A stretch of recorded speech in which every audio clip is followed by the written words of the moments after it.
श्री खाटू श्याम जी कथा। महाभारत काल में लगभग 5,500 वर्ष पहले एक महान आत्मा का अवतरण हुआ जिसे हम भीम पौत्र बर्बरीक के नाम से जानते हैं। महिसागर संगम स्थित गुप्त क्षेत्र में नवदुर्गाओं की सात्विक और निष्काम तपस्या कर बर्बरीक ने दिव्य बल और 3 तीर व धनुष प्राप्त किए। कुछ वर्ष उपरांत कुरुक्षेत्र में उपलब्ध नामक स्थान पर युद्ध के लिए कौरव और पांडवों की सेनाएं एकत्रित हुई। युद्ध का शंखनाद होने ही वाला था कि यह वृतांत बर्बरीक को ज्ञात हुआ और उन्होंने माता का आशीर्वाद ले युद्ध भूमि की तरफ प्रस्थान किया।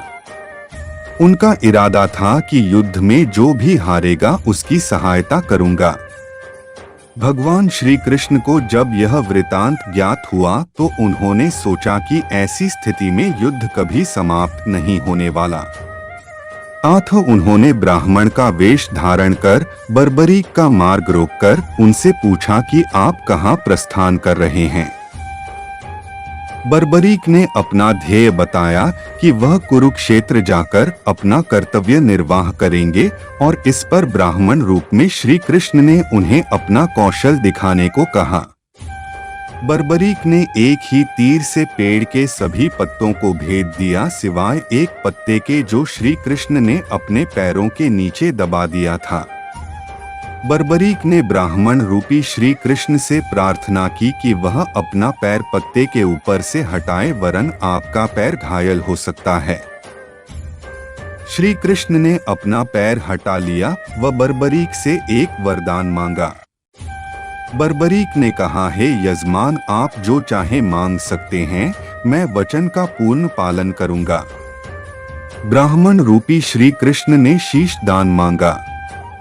यह सुनकर बर्बरीक तनिक भी विचलित नहीं हुए, परंतु उन्होंने श्री कृष्ण को अपने वास्तविक रूप में दर्शन देने की बात की, क्योंकि कोई भी साधारण व्यक्ति यह दान नहीं मांग सकता। तब श्री कृष्ण अपने वास्तविक रूप में प्रकट हुए। उन्होंने महाबली, त्यागी, तपस्वी वीर बर्बरीक का मस्तक रणचंडिका को भेंट करने के लिए मांगा और साथ ही वरदान दिया कि कलयुग में तुम मेरे नाम से जाने जाओगे। मेरी ही शक्ति तुम में निहित होगी। देवगण तुम्हारे मस्तक की पूजा करेंगे। जब तक यह पृथ्वी, नक्षत्र, चंद्रमा तथा सूर्य रहेंगे तब तक तुम लोगों के द्वारा मेरे श्री श्याम रूप में पूजनीय रहोगे। मस्तक को अमृत से सींचा और अजर अमर कर दिया। मस्तक ने संपूर्ण महाभारत का युद्ध देखा एवं युद्ध के निर्णायक भी रहे। युद्ध के बाद महाबली बर्बरीक कृष्ण से आशीर्वाद लेकर अंतर्ध्यान हो गए। बहुत समय बाद कलयुग का प्रसार बढ़ते ही भगवान श्याम के वरदान से भक्तों का उद्धार करने के लिए वह खाटू में चमत्कारी रूप से प्रकट हुए। एक गाय घर जाते समय रास्ते में एक स्थान पर खड़ी होकर चारों थनों से दूध की धाराएं बहाती थी। जब ग्वाले ने यह दृश्य देखा तो सारा वृत्तांत भक्त नरेश खंडेला के राजा को सुनाया। राजा भगवान का स्मरण कर भाव विभोर हो गया। स्वप्न में भगवान श्री श्याम देव ने प्रकट होकर कहा, मैं श्यामदेव हूँ। जिस स्थान पर गाय के थन से दूध निकलता है वहाँ मेरा शालिग्राम शिलारूप विग्रह है। खुदाई करके विधि विधान से प्रतिष्ठित करवा दो।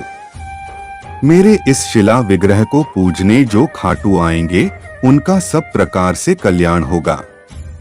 खुदाई से प्राप्त शिलारूप विग्रह को विधिवत शास्त्रों के अनुसार प्रतिष्ठित कराया गया। चौहान राजपूतों में नर्बदार कंवर हुई है जिन्होंने इस विग्रह को आताइयों के विध्वंस से बचाने हेतु झोपड़े में रखा एवं सेवा पूजा की। औरंगजेब के शासनकाल में पुराने मंदिर का विध्वंस हो गया तथा उसके बाद जहां भगवान श्री श्याम देव का विग्रह प्रतिष्ठित किया गया वह आज भी विद्यमान है, जहां देश के सभी कोनों से श्याम प्रेमी पूजा अर्चना एवं दर्शनार्थ आते हैं। अब नर्मदा कंवर के खानदान के ही चौहान राजपूत पुजारी हैं। जय श्री श्याम।